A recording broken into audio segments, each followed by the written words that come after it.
Welcome to Modern Management of the Older Adult, brought to you by the Institute of Clinical Excellence.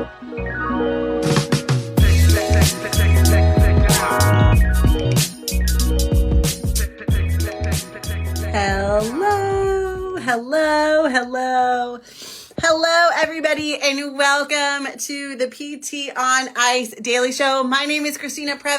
I am one of Team Modern Management of the Older Adult, or MMOA.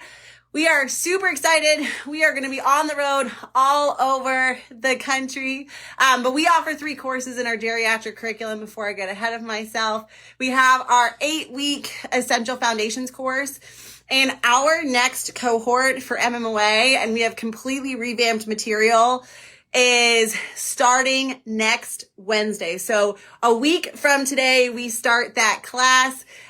We would love to have you kind of with us.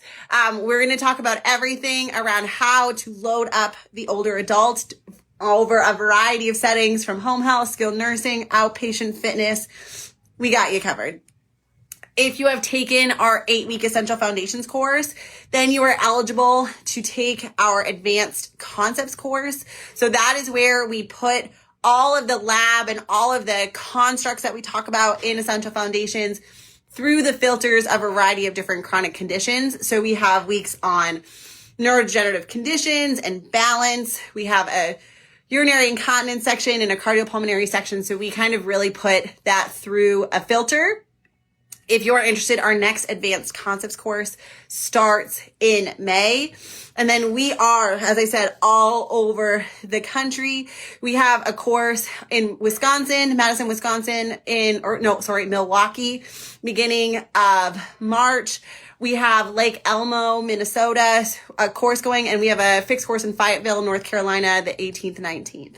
So Lake Elmo and the Fayetteville course are both 18th, 19th. And then I'm in Miami as well, the 11th, 12th of March. I kind of went out of order there, but they all kind of flooded to my brain at once, and I'm just trying to keep everything straight in my mind.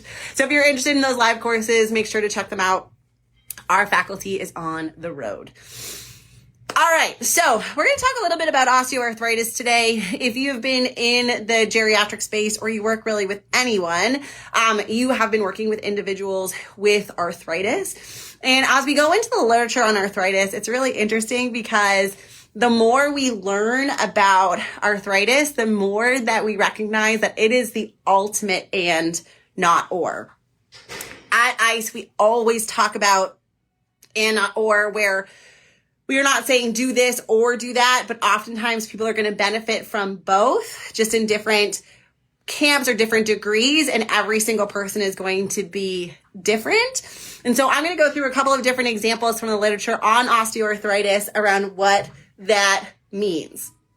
So first, we're going to talk a little bit about pathophysiology and mechanism for the development of osteoarthritis. So OA has very classically been considered this wear and tear condition, and it is true that one of the risk factors for osteoarthritis is having an occupation that results in repetitive movements over long periods of time, as well as previous injuries, specifically to the knee, is a risk factor for osteoarthritis down the road. So there is a component of wear and tear.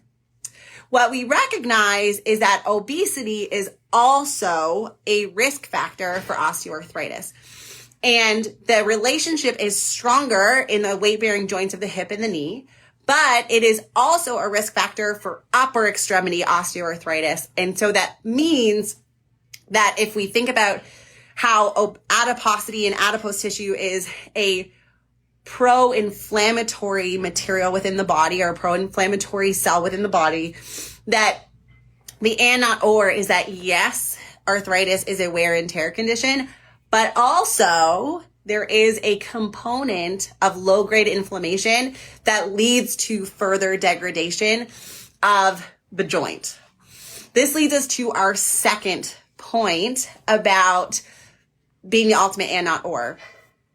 And that is around the joint space. So classically, individuals think that it is a cartilage loss and that is what happens within arthritis. But now our definitions of osteoarthritis is, yes, the joint space narrowing and other things like bone remodeling that leads to other issues within the joint. So it's encapsulating really the entire joint. So we have the cartilage loss, and we have issues with the synovial fluid, and we have bone remodeling that leads to osteophyte formation. And so the combination of wear and tear and low-grade inflammation within osteoarthritis leads to joint space narrowing and bone remodeling, osteophyte formation that can lead to pain, swelling, stiffness that we see very classically in cases of moderate to severe osteoarthritis. This leads us into how we are diagnosing osteoarthritis. And in the rehab profession, we are very good at dismissing a person's x-ray. And it is because there is a lack of very strong correlation between the amount of joint space narrowing and a person's x-ray. So we say all the time, you can have bone-on-bone arthritis and have zero pain. And you can have a fairly well-preserved joint in the knee and have very strong or very high amounts of pain, stiffness, and swelling in the knee. Where this becomes an and not or is that what we also recognize is that when we have baseline x-rays, individuals who show more joint space narrowing on follow-up are also more likely to have an increase in pain and stiffness in that joint. So what that means is that the x-ray is a part of the clinical picture. And there is some debate in the literature around, because osteoarthritis is a whole joint condition, we don't get a ton of ligamentous look or meniscal look when we're only seeing an x-ray. And the thought is, well, maybe we should do MRI, but the cost or barriers to implementing MRI at a global scale with the prevalence and incidence of osteoarthritis and the way that our healthcare system is set up right now in the United States just doesn't make that conducive to a standard plan of care for individuals with arthritis. And so as of right now, sometimes having a baseline x-ray can be helpful to see what is happening with the joint over time. And having a x-ray is an important part of our clinical care pathway, especially when individuals have gone through conservative management and are now considering surgery. Here's our next and not or.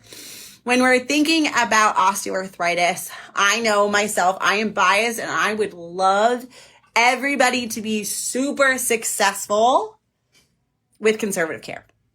I would love everybody to not need to have surgery and that everybody can just get better on their own, get faster, stronger, fitter, have a better quality of life because their fitness has improved. But we know that that is not always the case. And surgery is an important part of management for OA because it is something that we cannot reverse the joint space narrowing. And so a lot of individuals see progression over time. And so we are part of the care team, but that care team also includes orthopedic surgeons who are helping with replacements. And so when it comes to the decision for surgery, the and not or is that they are going to take a person's subjective and objective exam. So how are they doing from a quality of life perspective? How are they talking about their pain? How are they going to, are seeing that pain is leading to losses in function and range of motion? What does their x-ray look like? And when we marry those two things together, we can make the decision. And sometimes in Canada, physical therapists are part of that decision when consulting with the orthopedic surgeon, they come together and then the orthopedic surgeon obviously has the final say if he's going to perform a surgery or she's going to perform a surgery or not. But it is the subjective, objective, and the radiographic evidence that is going to lead to the decision around joint replacement. And it's important for us to try and get a handle on a person's pain and manage their pain because there is a bi-directional relationship between arthritis and other cardiometabolic conditions like metabolic syndrome and cardiovascular disease. And we don't really know, we do kind of know, but the idea is probably that it's going in both directions, where individuals experience pain. Their arthritis leads them to have less function. That reduction in function increases their risk for cardiovascular disease. And individuals who are in cardiometabolic syndromes have that low-grade inflammation that is probably contributing to potential progressions in the pathophysiology of OA. So we want to be considering this because there is a comorbidity risk that is in association with individuals with osteoarthritis. And so when we're considering surgery, this and not or is around, do we do rehab pre-operatively or post-operatively? And the answer is and, not or. So we have good quality evidence that individuals who are stronger going into surgery tend to be stronger on the back end. And the way that I explain this to my patients is whenever you're going in for any surgery, you're going to see a loss of strength because there is a period of time where we're not going to be able to exercise at the intensity to keep our muscles as strong. That is just part of your healing process. We will get there. But if your baseline is here and it drops to here versus another person who is here, right? You're both going to experience that drop, but the person who got their body as strong as possible pre-operatively is going to have more reserve than those that just waited and deconditioned preoperatively and then went into surgery and said, I'm going to just get my body stronger post-op. If you did not do that preoperative strengthening, that is okay. The best time to start strength training was 10 years ago. The second best time is right now, and we're going to get that person strong. But ideally, when it comes to the role of rehab in conservative management and then operative management of lower extremities, in particular, lower extremity arthroplasties, either total hip or total knee, the more we can get individuals stronger, the better. What we do not see an association with is preoperative stiffness and range of motion post-op with knee range of motion. So it really is a strength issue that we really want to be optimizing for our clients preoperatively, because that tends to be what is more of a predictor of function and quality of life postoperatively. And then finally, our last and not or, actually we have two, is going to be around management strategies and rehab, conservative rehab for individuals with a joint replacement. So there is a lot of debate because of the strong link of obesity, particularly with lower extremity arthritis. Do we work on exercise or do we work on lifestyle weight management? And the answer is yes, right? This ultimate and not or. So we know that exercise to optimize the support of the surrounding musculature of the joint with arthritis is going to be beneficial to helping to alleviate pain and increase function for individuals with arthritis.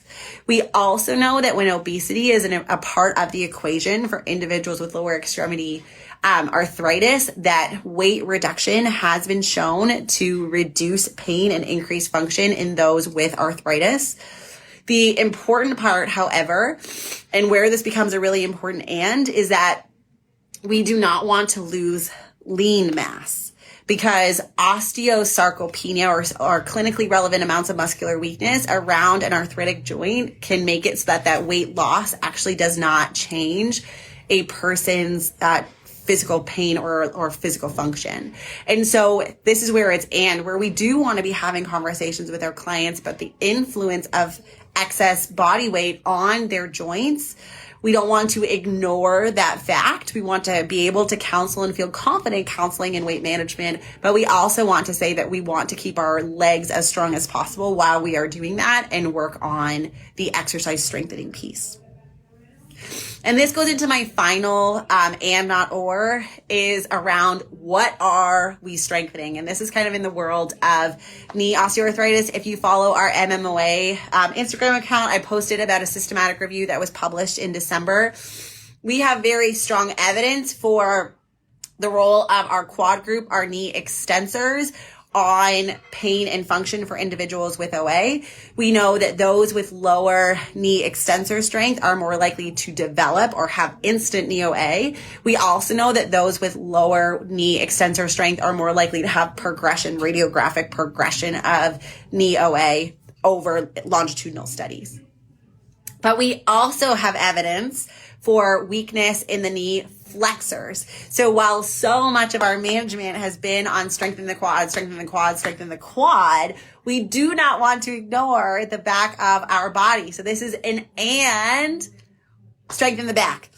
And this actually fits my bias beautifully, because for my clients with knee OA who have a lot of pain with deeper amounts of knee flexion, my first go-to is always the deadlift, because you only need about 20 to 25 degrees of knee flexion.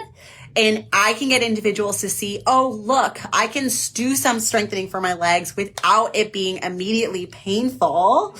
And that can usually be how I get this buy-in around strengthening for individuals with knee OA. And so we want to be thinking about the whole body, the front and the backs of the legs, just like we would be conceptualizing anything else. So those are all of my examples. So we have the link between wear and tear and inflammation, that it's not just the cartilage, it's everything, and all of the bone remodeling. We know that we have this comorbid status, so we want to be looking at physical function and metabolic health. We know that from a radiograph perspective or an x-ray that it's an and not or, because the x-ray does give us some information. We don't want to just dismiss it. We want to be doing pre-operative rehab if possible and post-operative. We want to do exercise for strengthening around the joints and talk about lifestyle and weight management. We want to be strengthening the fronts of the legs and the backs of the legs. So I hope you guys see this and not or is very strong within OA, and definitely something that the literature is supporting in a variety of different ways, and that we have a huge role to play in rehab for helping to optimize individuals' care around conservative management of osteoarthritis, but also around operative management. And that is and as well, because some people are going to do really well with conservative management and some people are going to need operative care.